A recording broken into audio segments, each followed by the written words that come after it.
Ladies and gentlemen, introducing the worst fucking podcast you've ever heard. Both mics.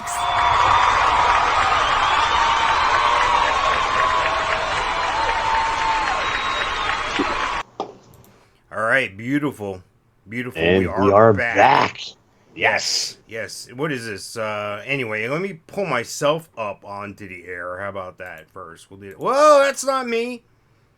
Anyway, while I muddle through this production part here, welcome to Both Mics, everybody. Would be great if we could hear you, Mike. That'd be awesome. I thought I took myself off mute. I guess I put myself on mute. Hey guys, Both Mics is a show about nothing and everything. Mike Sofka. That is Mike Taylor over there, and together we are Both Mics. Yes, welcome to show number 114.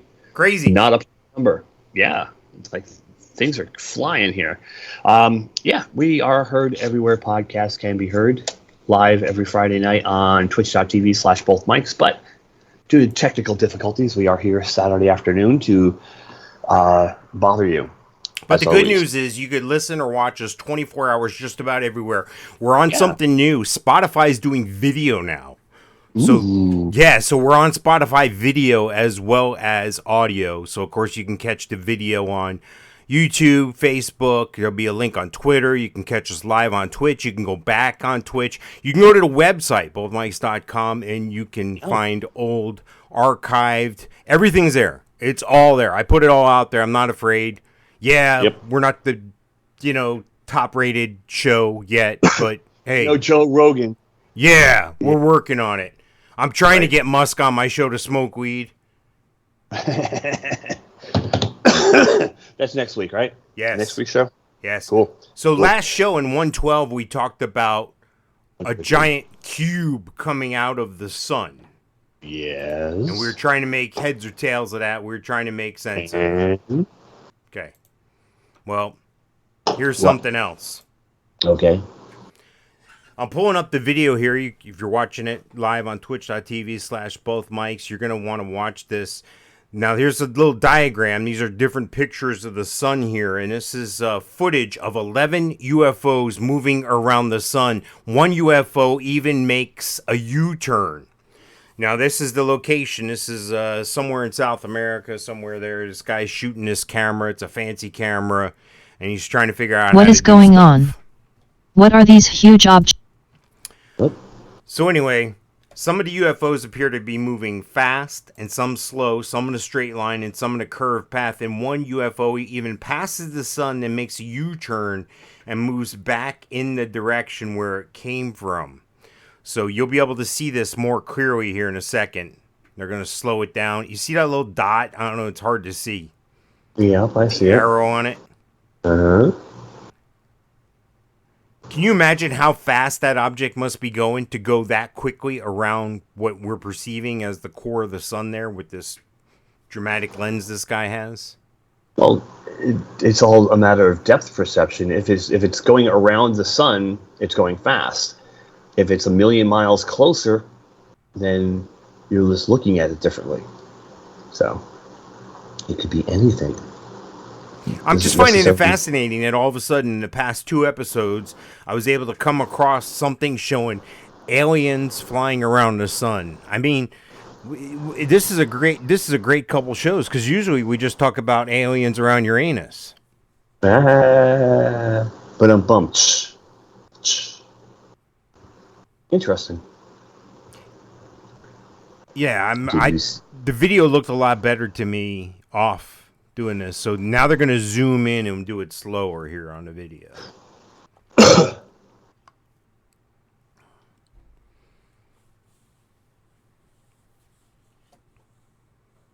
You know what? The video's over 5 minutes long, so screw that. Wow. We're going to move on. Yeah. Especially when you slow it down. Yeah.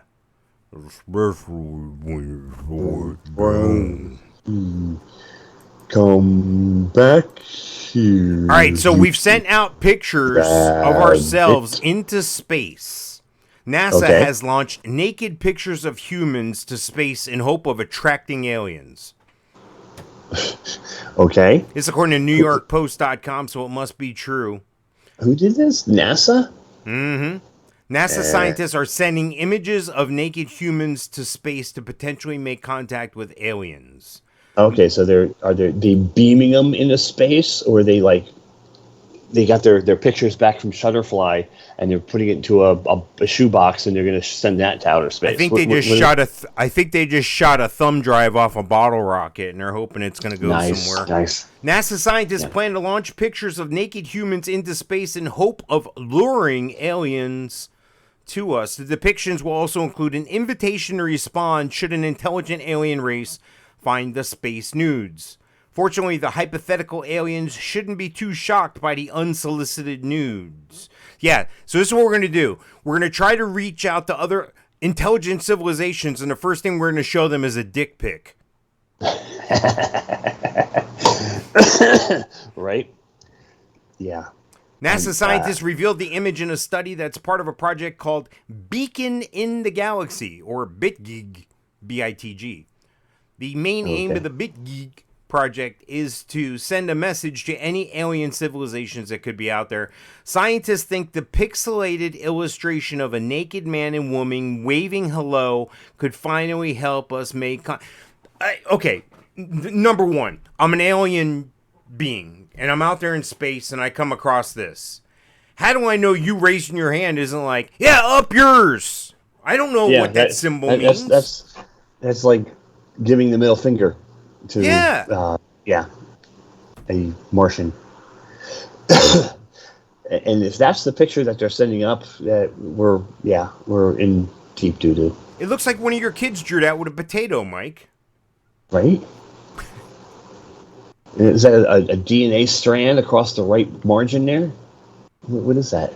I don't know. And does the guy have two penises, or what's going on there? I don't know. I couldn't figure that out either. But yeah. So I like the way the Martian, the way he's depicted. Obviously, he's in a human form because he has pecs, which probably means he has lungs and ribs. So, yeah. And he has a nose. You don't normally see a nose on those aliens. I often wonder how they breathe. Yeah. Well, the same way Michael Jackson did, I guess. Nice. The scientists explain their study through the concept of mathematics in human terms is potentially unrecognizable to extraterrestrial intelligence. Binary is likely universal across all intelligence. So that's why this image is like that. It's an analog type image. It's binary. Oh, okay. They added the proposed message includes basic mathematical and physical concepts to establish a universal means of communication, followed by information on the biochemical composition of life on Earth. See, this is real smart. What we're doing is we're sending out how to friggin' blow us up and defeat us out into nowhere, hoping somebody finds it.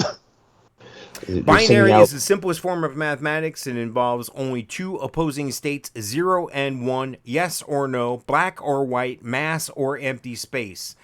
They added the proposed message includes mathematical physical concepts, da-da-da-da-da-da-da-da-da-da.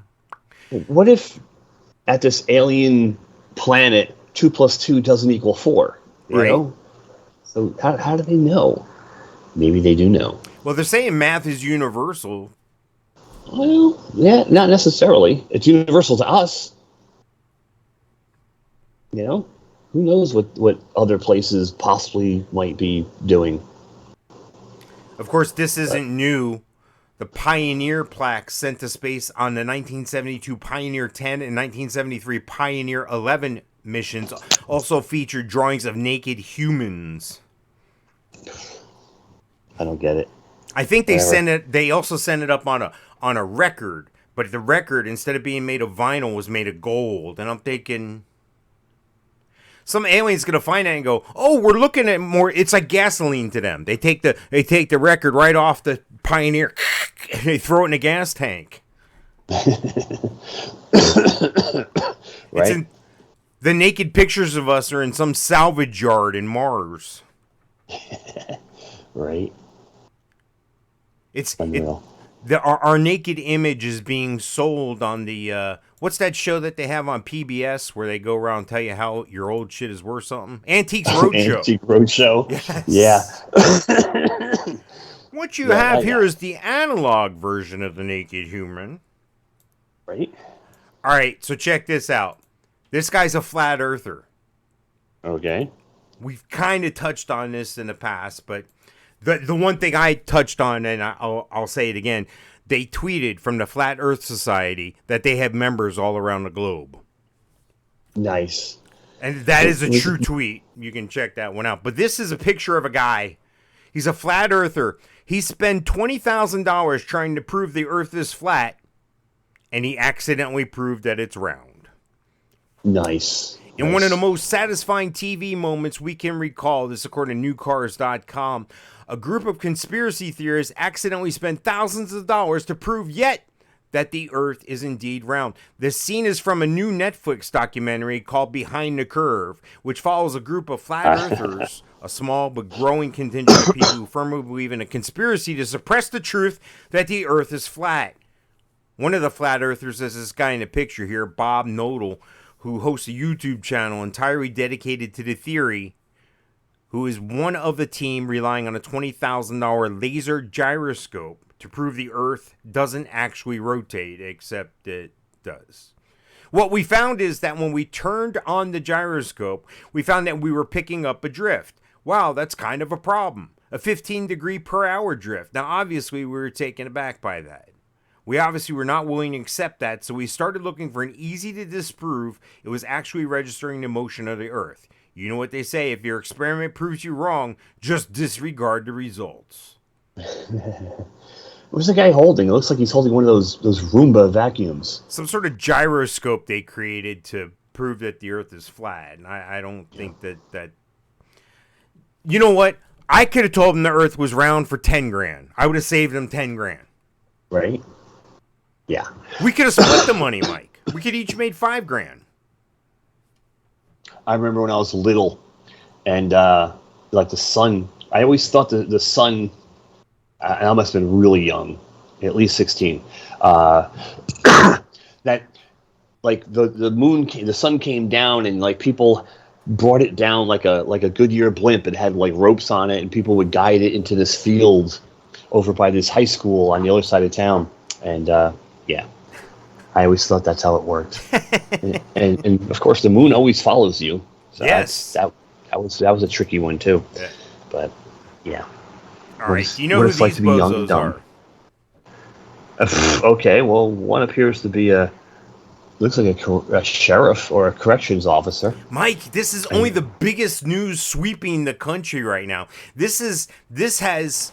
Remember when that guy and that girl, they were living in their van going to national parks, and he killed her, and then he came back to Florida and all that. And this is sweeping the nation. This is that next thing. This is already a week old, Mike.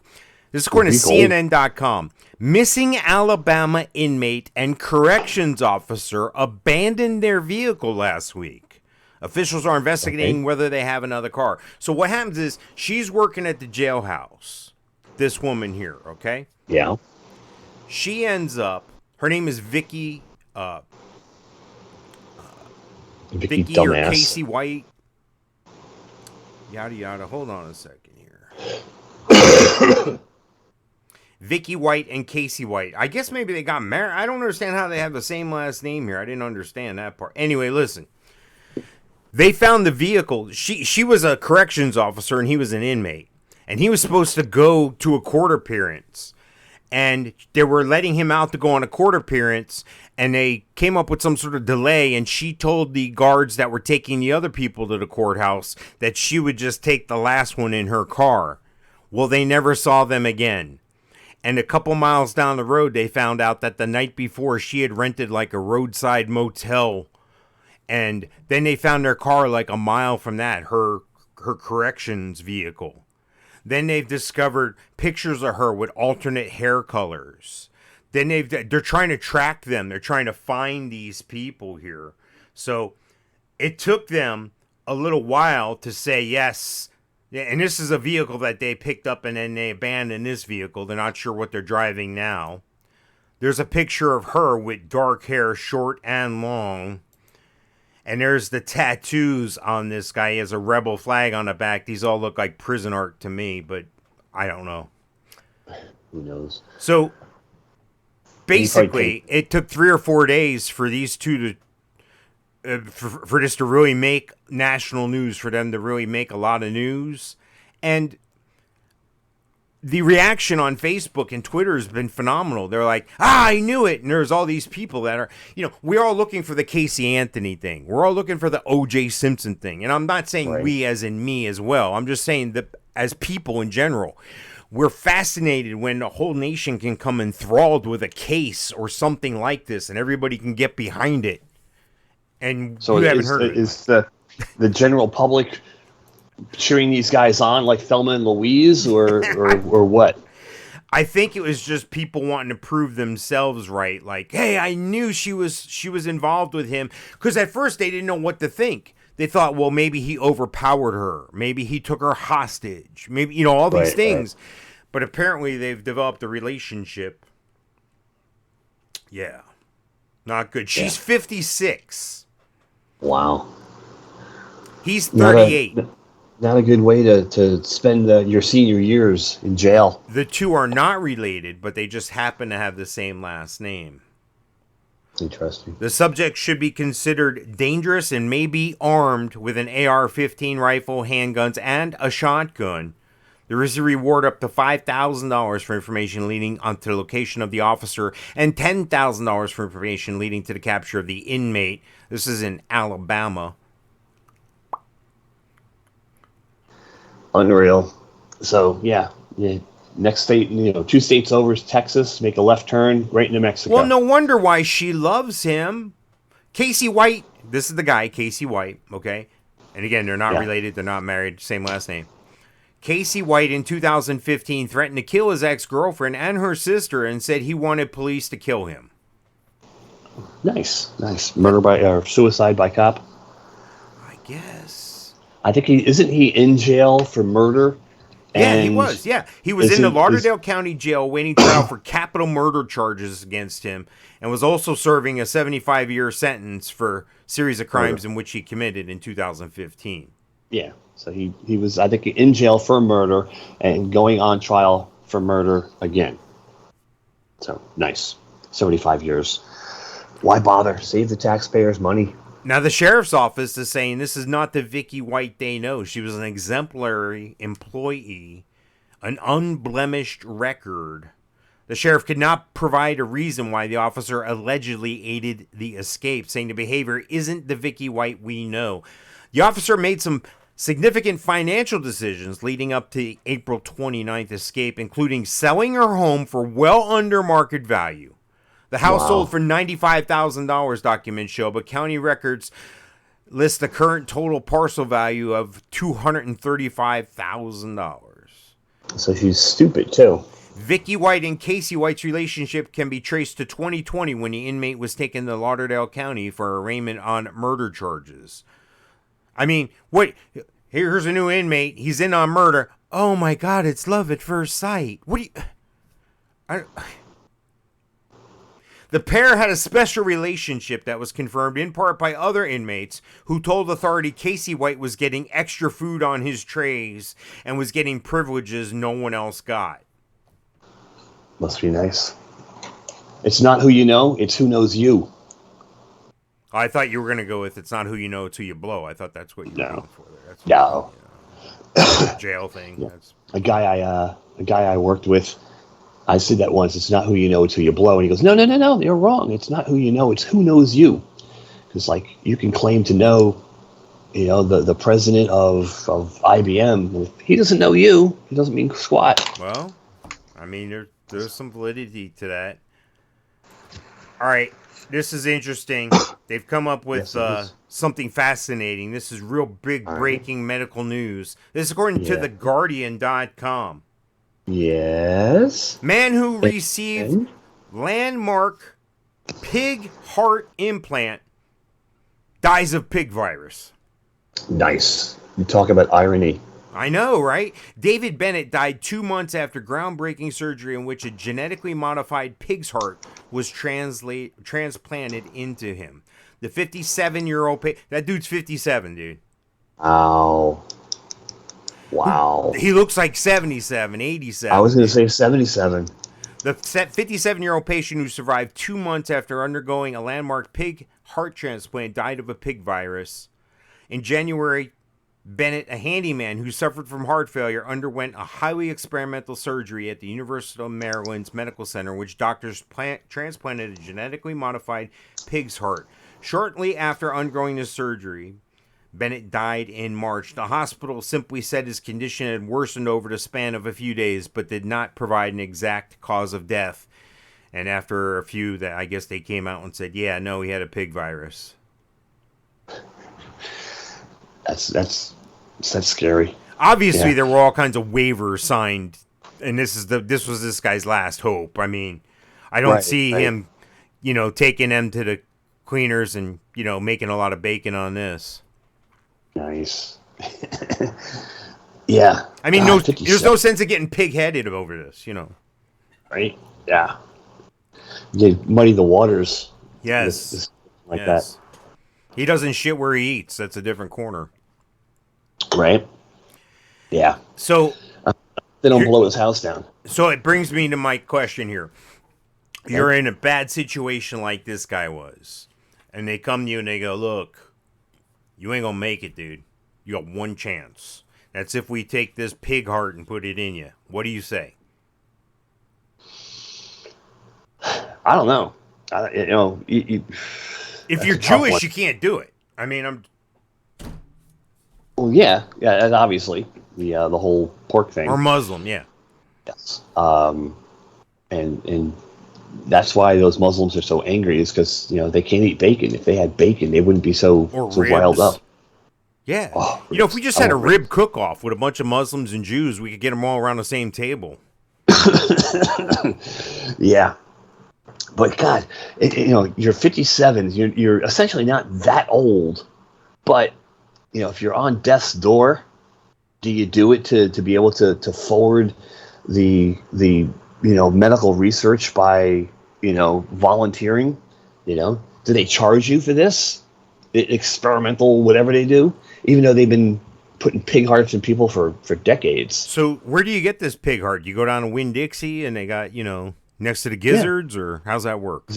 Yeah, well, it's genetically modified, so I wonder if the pig is actually born in a laboratory on a mouse's back. Oh God. How weird. I I feel bad for the guy. I'm not trying to make light of the situation, but just that headline caught me. Man who received landmark pig heart dies of pig virus. Yeah, that's scary. Captain Obvious with the headline there. One more thing that these scientists have to worry about now. But yeah. Well, I think they signed in that right to try bill. I think is probably what supported this, because they have medications and stuff that you can't, and procedures that you can't do because they're not done with clinical trials, etc. Well, that's what years ago they signed in. I think Trump did it. It was called the right to try. So it's like that. You have look. We have nothing for you, but we've got this experimental thing. We don't know about it yet, but you have the right to try it. And if it works, great. Right. If not, you're going to die anyway. Right. Exactly. It could be 2 weeks, could be 5 months, could be 10 years. All right. This is no shit. This is all over. And trust me, I looked at this because I was like, no, this is bullshit. There is a shortage already in this country, and it's happening, and it's hitting us now, and you're going to find more shortages as we go. I think we found 2022's toilet paper. It's baby formula. Dude, 100% agree. And you go into a store, that's exactly what the shelves look like. My kids are 2 and 4. And there is a special formulated baby formula for toddlers. And we got a free sample of it, and the kids like it. So every morning they get a sippy cup with 8 ounces of this particular toddler formula. It has all the vitamins and stuff they need, and it has the brain building stuff that's in mother's milk. And every morning they get this one particular formula. We cannot find it anywhere. And we actually had to kind of forego for a couple days, the boys getting it, until I was actually able to order some online. And I couldn't even get it in Amazon. I had to go like to a specific website, to Enfamel themselves, and order it directly from there. And of course, I couldn't order one. I had to order 4. So, instead of it being, I think, like $100, it was $75 or something like that. So we saved some money, but I have, 4 containers of this formula now, which should hold them over for 2 months. Wow. But yeah, you go into Walmart, that's what the shelves look like. You go into Winn-Dixie or Publix, it is a baby formula shortage. Not good. No, it's not good at all, because there's a lot, like you said, this is like a supplement thing for the kids. They're a little bit older now, but imagine having kids that are breastfeeding age. That's their nutrition, and you don't breastfeed for some reason, and you need the formula. You know what I mean? This is just a bad situation. And they don't recommend that you switch formulas either. No, right. Exactly. Your baby is used to a specific formula, style, taste, consistency, whatever the case may be. They're used to that. You switch into something else, it could screw up their whole system. Yeah. Temporarily, permanently, I don't know. But yeah, it is not cool that there was a baby formula shortage. And I thought it was like a 1-day thing when we went to the store. No. And depending on the day, they might not be stocking that aisle that particular day. They might be doing canned veggies or soup and not the baby aisle. And okay, maybe tomorrow they'll have it. But yeah, we've gone back several times to more than one store and can't find. Do they have that? Because you guys can shop on the base, right? Do they have it there? Or? We haven't had to need to shop on the base for probably a couple weeks. Because I would think the military purchasing would be clued into this. They usually do a pretty good job of securing things and having backup and redundancy, and they know. Last time we were there, that area was stocked, but like the other stores, and we didn't need it at the time. But it just begs the question: what's the average? Not the rich one who can go anywhere, do anything. Not the person who maybe there's somebody who doesn't have the means to be able to do what you were able to do and order it online and so forth. So are kids supposed to starve? You punt. you back up and you punt, and you try something else. You do what you got to do. You just don't say, well, you'll be fine. You can't do that. You go with Plan B, Plan C, and it's not Plan A. So it can be consequences. Well, maybe if some companies focused on I don't know. Maybe not doing what Nespresso just had done to them. Are you familiar with Nespresso, Mike?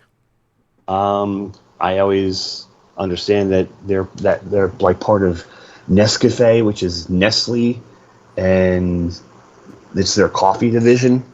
I think so. This is according to NewYorkPost.com. Workers at an Nespresso plant in Switzerland were jolted awake this week when they found a half a ton of cocaine with a street value of $500 million in a container of coffee bean bags. Don't you hate when that happens? The shocking discovery was made at Nestle's factory in Romont in western Switzerland on Monday night. Staffers were unloading bags of coffee beans that had arrived. Hang on, let me switch pictures here. There you go. Had arrived in 5 shipping containers from Brazil, and they spotted an unidentified white substance. Cops were called to the facility, and the test performed on the powder confirmed it was 80% pure cocaine. Wow. Police said the drugs were estimated to be worth more than 50 million Swiss francs, or 50.65 US dollars. So, did they get the idea from Beverly Hills Cop to store the cocaine in coffee because the dogs can't smell the cocaine through all the coffee? Well, plus, doesn't the cocaine and stuff come from Colombia? That's right next door. But they're all right there.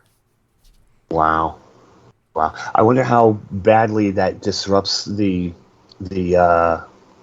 supply chain of cocaine Well, You know? well, I mean, when you have that much, I'm sure it's a lot. Cops said the cocaine was likely intended for distribution in Europe.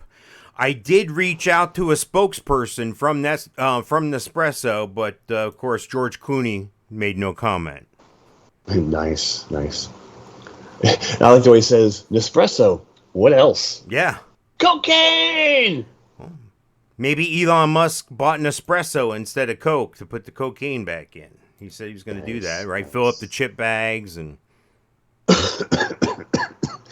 That's still a thing? Anyway, I just thought it was pretty unique. So, here's my question, okay? Yeah. You're working at this place and you find this shipment of cocaine. There's like a ton of cocaine. They're not going to miss a few grams here. Let me take this little bit and put it in my pocket. I mean, how much was really recovered? Right, exactly. And how much did the cops go, well, this is still the largest bust. We'll just take 10 mil off the top. Right, exactly. I mean, it's a retirement program, I think. Yeah, well, I told you about the time that I was at work and my part-timer comes in the back room. He goes, Mike, please tell me you're joking, right? You're busting my chops. I go, no, Joe. What are you talking about, Joe? Joe, he brings me out to the aisle to where he was unpacking plantains, which is a large banana usually used for cooking in the Caribbean islands and other areas, and proceed to show me little brick about 8 inches by 8 inches by 2 inches, wrapped in like a brown wrapper, kind of like meat packing wrapper, and taped with a strange masking tape. And comes out, it was heroin, and we had two bricks of it. And initially we were like, ooh, what should we do with it? And then we're like, well, if we bring it into the city, someone will probably shoot us and take it anyway. And it's not like, not like we're going to make money off it. So we immediately dismissed that idea and had the manager of the store call the police, where they confiscated and tested it for heroin. And it was probably between the two packages, about a pound. So let's see what a pound of heroin would cost. And of course, this was back in 1996. All right. Let's check it out. I'm sure some of our listeners could tell you right away. They're screaming at the podcast. They're saying everybody knows a pound of heroin is this much money. Like I'm supposed to do that. Right? Okay, my voice text isn't working. Street value of a pound of heroin. Great. Now Google has your search history where you're looking for prices on a pound of heroin. That's good. Nice, right? Well, it's all for street value of a pound of heroin. How much do drugs cost? The steep price of addiction. Street sales of heroin. Blah, blah, blah, blah. Heroin and cocaine prices in Europe and USA. Cocaine retail prices. There's retail prices for cocaine? Sure. Cost of heroin. Why it's priced so cheap. Fentanyl. All right. The price of heroin depends on the factors. First, the type of heroin, as well as overall availability in the street. 24/7 heroin helpline. Yeah. We still don't know how much a pound is. That's a lot of heroin, a pound. The average U.S. price of 0.1 grams of heroin costs $15 to $20. All right. 0.1 gram. That's a lot. All right. So 0.1 gram is $20. 28 grams in an ounce. Well, this is 0.1, so we have to get to a gram. Okay. So $2,000 for a gram. 28 grams in an ounce, which I knew that too, surprisingly. Where'd my calculator go? Calculator. So $2,000 for a gram times 28 grams. That's $56,000. And of course, times 16, because 1 ounce is 16. $800,000? $896,000. Mike, you had $800,000 in your hand and you called the cops? You found a bag of money coming off the truck that everybody dreams of finding on their way home. But what do I do? Do I go to New York City and go to like the place with the big rock and just stand there until some ne'er-do-well comes along? And I say, hey, sir, kind sir, upstanding citizen, would you like to buy a pound of heroin? Yeah, see, what you don't know is when the cop confiscated that heroin at your Pathmark, it was a Pathmark, right? Right, yeah. He went to the city by the big rock. Yeah, and he turned in, he goes, boss, you're never going to believe what happened today. I found half a pound of heroin at the Pathmark. Yep, yeah. It's not who you know, it's who knows you. Yeah. Well, that's like, you ever coleslaw, and they have that little blue tube of stuff. I forget what it's called. Xanax. Yeah, something like that. And it's like 0.2 ounces or 0.17 ounce. It comes out that stuff is like $28,000 for a gallon of it. Retail. Because you buy it for like 0.17 ounce for $15. You do the math. That stuff crazy. Is like, yeah, but it works. Whatever. Yeah. And they got you because you don't want to. But you don't want to. They'll give you a gallon if you want, Mike. But it's 28,000, or you could spend 15 on this little tube. Right. Exactly. What are you gonna do? Stretch it. The thing's hurting you. You're at the store looking for something. Right. And people are looking at you weird, like, oh, that guy's got herpes. Nice. So Xbox and Samsung are kind of teaming up. There's an app coming to Samsung smart TVs for Xbox streaming only console. Isn't Xbox Sony? I'm just reporting the news. I would think that would be the natural thing, I would guess. Microsoft plans to release a streaming device that will let people play Xbox games without a console in the next 12 months. I thought about this. I thought, why aren't we doing this already? Polygon.com is reporting so this. Xbox is Microsoft. Yeah. It's Sony PlayStation. All right, I got my shit together. The Sony device, PlayStation. which VentureBeat compared to Amazon Fire TV or Roku, will allow customers to access the Xbox Game Pass library via Xbox Cloud Gaming, along with streaming movie and TV platforms. All right. This is going to make the video game industry millions of dollars more because they wouldn't make very much money on the hardware. That device that they're selling you for $600 at the store probably cost them $500 to build it. Really, in reality, with what it was. It probably a margin of that. It probably cost $38. Because they know you're going to buy the games. They make the money on the games. They make the game one time and then they just make 64 million copies of it. Right. But the Xbox hardware, they have to make a bunch of copies, and I'm sure it's streamlined, but they're not making a bunch of money on the consoles. So now you take out the fact that their profit margin is going to increase, is what I'm saying, because they're not having to get very little money for the consoles and wait for money on the games. They're going to charge you like Netflix and these other companies. Right, exactly. A monthly fee. And plus I'm guessing these video games will be online, and you won't have to have a disc, so there's no physical property that you need. High-speed internet, you're going to have that, and you're going to use... So it's not even like you have to have, that certain game. You could play a game the day it comes out and not even have to go to the store. I'm sure you can do that now anyway. I'm sure we're sounding like the two old grumpy guys, and duh, you can do that already on your Xbox. Well, yeah. But now you can do it through your TV. Right. Without having an Xbox. I'm sure... I'll be. You might want to start looking at that, Mike. Your kids are getting to be that age. Yeah, no, you can hold off on that as long as we can. Oh, you're not going to let them consort with the robot race? Yeah, maybe. Hopefully, we can hold off till junior high for that.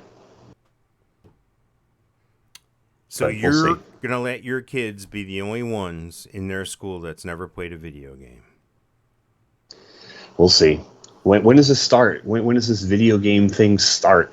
They said in the next 12 months.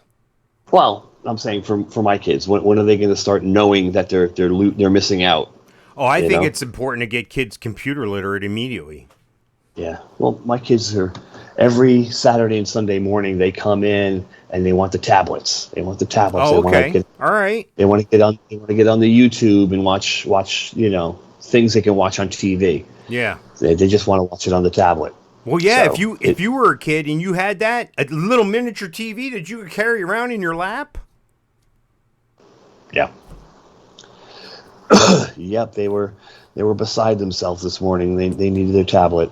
Can you imagine being a 10-year-old or 12-year-old kid and getting sent back in time to the 70s? They lose their mind. Yeah. Go outside and play with a stick? What do you mean? Yeah. All right. We're sounding like the Get Off My Lawn guys here. I don't even know if I got Get Off My Lawn planned for this show. I don't think I do. Yeah. Anyway, you were never a big video game guy, were you? Not really. People always ask me, "Oh, you must be a good basketball player. You're 6'3", you're a tall guy, skinny, blah blah blah." I had a lack of hand-eye coordination. I could stand up and hold myself up, and when people try to trip me, I can always catch myself. People try to push me over, whatever the case may be. But I never fell. I have good coordination that way. But they made that movie about you. Forrest Gump. White Men Can't Jump. Oh yeah, that's true. I can dribble, jump, and dunk it. Yeah, but dribble and try to run and coordinate. You could dunk a basketball? I used to. Stop. Back in my early 20s, late teens. But I have no hand-eye coordination. I can't play the piano. I can't play guitar. I can't do two things at different times. So I've had no coordination to play video games either. Like Asteroids, I think I got past the first screen once. Same with Centipede. Pac-Man? No, can't do it, dude. It was a pattern. You just had to learn the patterns of each screen. Yeah, no, it's. I got things to do. There's a place. And I'm sure there's one near you, but there's a place in Central Florida here. It's a retro arcade, and we went one night. That was a blast. They had all the old video games, old pinball machines and stuff that you may have grown up with, and you paid like $20 or whatever to be there. Yeah, it was good. That Disney quest used to be that way. Yeah, it was fun. It was a good time. Yeah. Anyway, there's alcohol involved too, so Cool. I'll have to check it out one time. So the wife and I were looking at a generator not long ago, because the generator we have is several years old. It was built a long time ago, but we've kept it running. We've kept it checked up on. Well, we really haven't even started it the past couple years. We haven't needed to, and we kind of just let it sit in the garage. So now I'm probably going to have to get a new generator, because I don't want to be without power, dude. It's too freaking hot in Florida for that. I mean, I understand stuff happens, so I'm looking at getting another generator, and we're looking at the generator. Yeah. And my wife is like, "Hey, why don't we wait a couple weeks for that disaster preparedness tax forgiveness thing? Like they do it every year. Right. You can buy flashlights, batteries, all that stuff without paying taxes. About that. Yeah. So it makes sense, right? You're going to buy an expensive item like that. Why pay the taxes? Well, Ron DeSantis has recently released an entire schedule of tax holidays. It's a $1.2 billion tax relief package to help Florida families save on essential items. There's going to be 10 upcoming tax-free holidays, which includes children's clothes and diapers. The items are expensive for families in the state and will provide major savings when added up. Diapers are one of the things you can't cut out of your budget. We have to have them, says mother Elaine Carr. Carr is a first-time mom, and her daughter, Madeline, is 19 months old. Parents will go through about 3,000 diapers in the first year of a child's life. Mike, is that true? You've recently had kids. 10 a day? Well, it's a little less